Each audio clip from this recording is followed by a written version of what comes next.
السلام علیکم۔ آج ہم سورۃ الانفال کی جن آیات کا مطالعہ کریں گے وہ آیت نمبر 9 سے 16 تک کی آیات ہیں۔ اعوذ باللہ من الشیطان الرجیم، بسم اللہ الرحمن الرحیم۔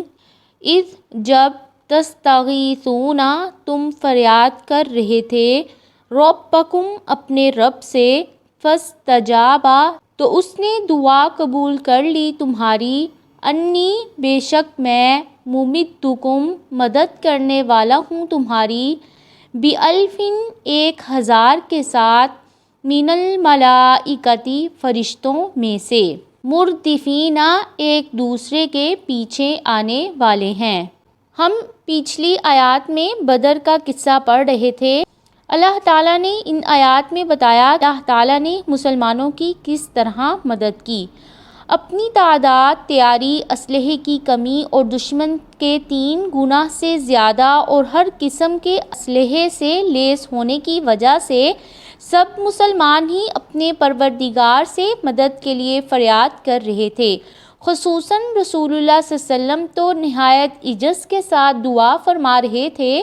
عمر بن خطاب رضی اللہ تعالیٰ عنہ فرماتے ہیں، جب بدر کا دن ہوا تو رسول اللہ صلی اللہ علیہ وسلم نے مشرکین کی طرف دیکھا، وہ 1000 تھے اور آپ کے ساتھی 319 آدمی تھے، تو اللہ تعالیٰ کے نبی نے قبلہ کی طرف رخ کر کے ہاتھ پھیلا دیے اور اپنے رب سے بلند آواز سے فریاد کرنے لگے، اے اللہ، تو نے مجھ سے جو وعدہ کیا تھا وہ مجھ سے پورا کر۔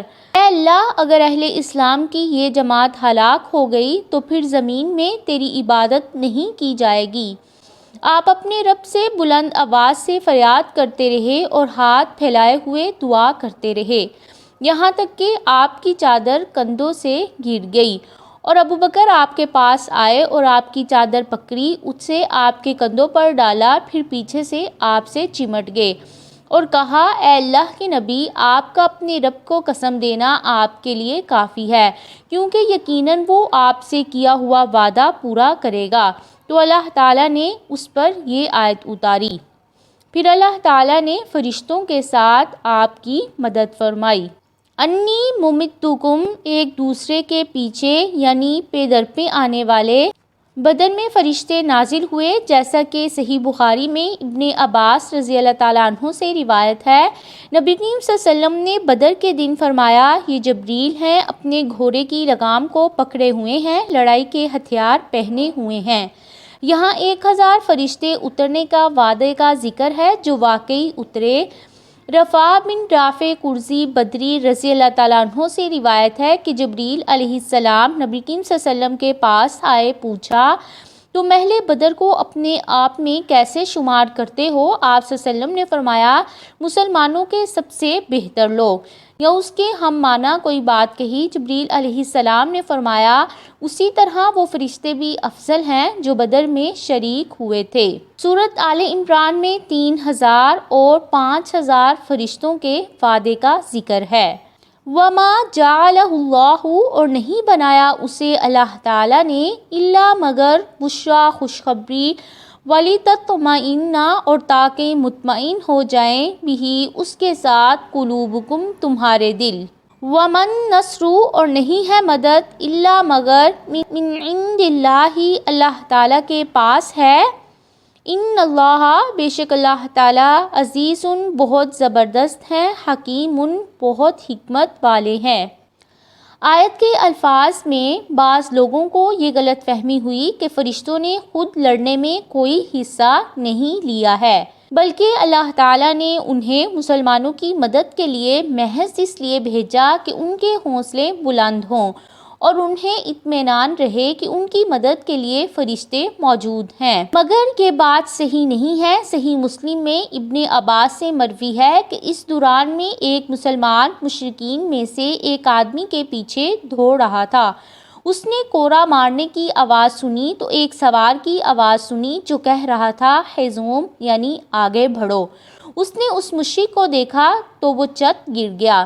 دیکھا تو اس کی ناک پر نشان تھا، چہرہ پھٹ گیا تھا جس طرح کوڑا مارنے سے ہوتا ہے، اور وہ ساری جگہ سبز ہو گئی۔ وہ انصاری آیا، اس نے رسول اللہ صلی اللہ علیہ وسلم سے یہ بات بیان کی تو آپ نے فرمایا تم نے سچ کہا، یہ تیسرے آسمان کی مدد میں سے تھا۔ بدر کے بعد بھی اللہ تعالیٰ نے کئی جنگوں میں فرشتوں کے ساتھ مسلمانوں کی مدد فرمائی ہے۔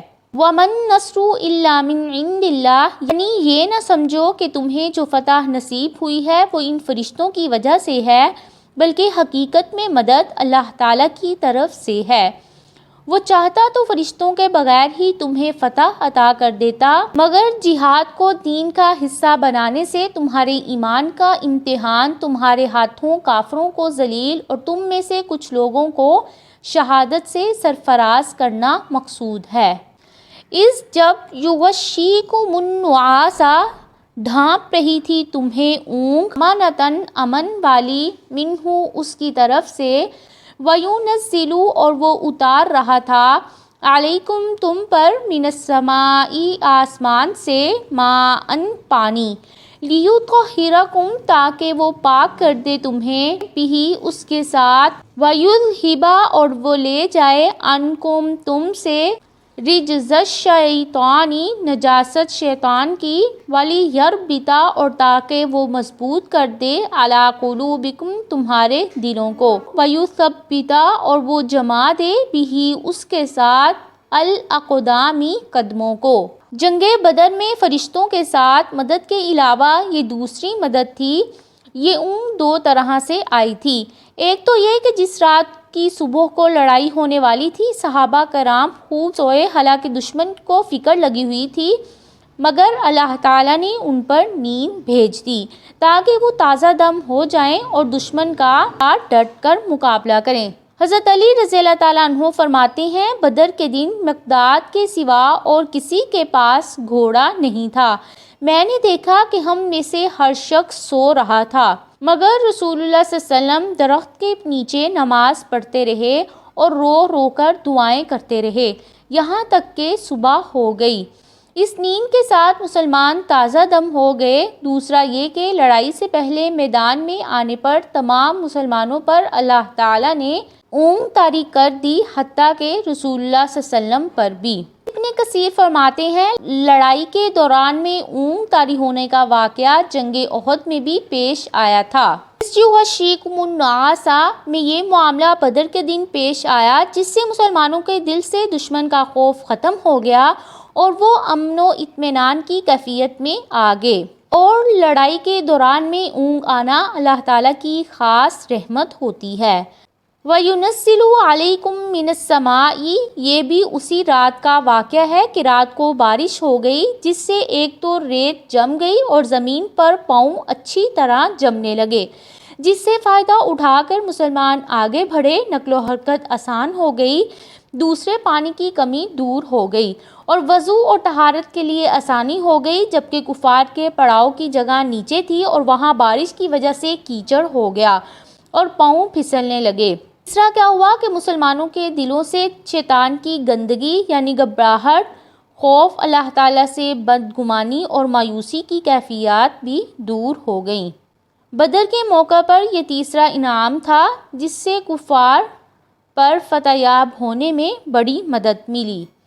اس جب یوں ہی اشارہ کر رہا تھا، ربک آپ کا رب، الی الملائکۃ فرشتوں کی طرف، انی بے شک میں، معکم تمہارے ساتھ ہوں، فثبتوا پس ثابت رہو، الذین ان لوگوں کو جو آمنوا ایمان لائے، سألقی ان قریب میں ڈال دوں گا، فی قلوب الذین ان لوگوں کے دلوں میں جنہوں نے کفروا کفر کیا، الرعب رعب کو، فاضربوا پس تم مارو، فوق الاعناق گردنوں کے اوپر، واضربوا اور مارو، منہم ان کے، کل بنان ہر جوڑ پر۔ اللہ تعالیٰ نے اس آیت میں یہ چوتھا انعام بتایا جو میدان بدر ہی میں نہیں بلکہ تمام جنگوں میں رسول اللہ صلی اللہ علیہ وسلم اور امت مسلمہ کو عطا فرمایا ہے۔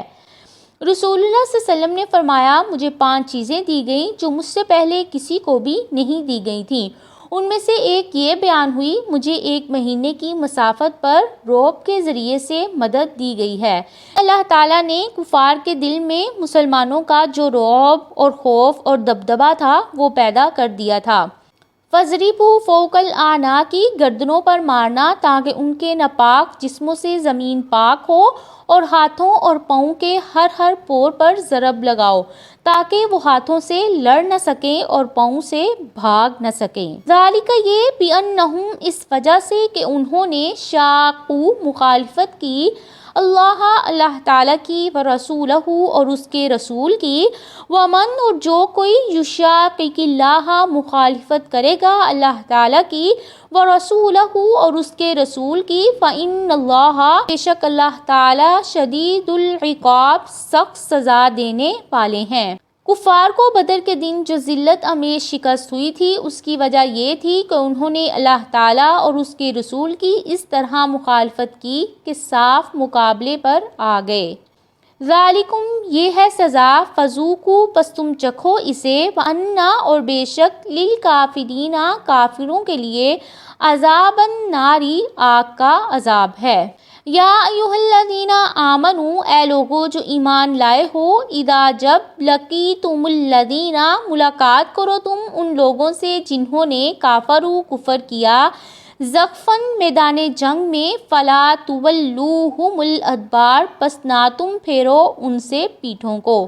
دشمن جب مقابلے کے لیے میدان میں سامنے آ کھڑا ہو تو بھاگو نہیں۔ یہ حکم صرف بدر میں نہیں بلکہ یہ حکم سب مسلمانوں کے لیے ہمیشہ کے لیے ہے۔ متعدد احادیث میں کفار سے بھاگنے کو کبیرہ گناہ قرار دیا گیا ہے۔ رسول اللہ صلی اللہ علیہ وسلم نے فرمایا، 7 ہلاک کرنے والے گناہوں سے بچو، ان میں سے ایک یہ ہے کہ دشمن سے مڈ بھیڑ کے وقت پیٹھ پھیرنا جائز نہیں ہے۔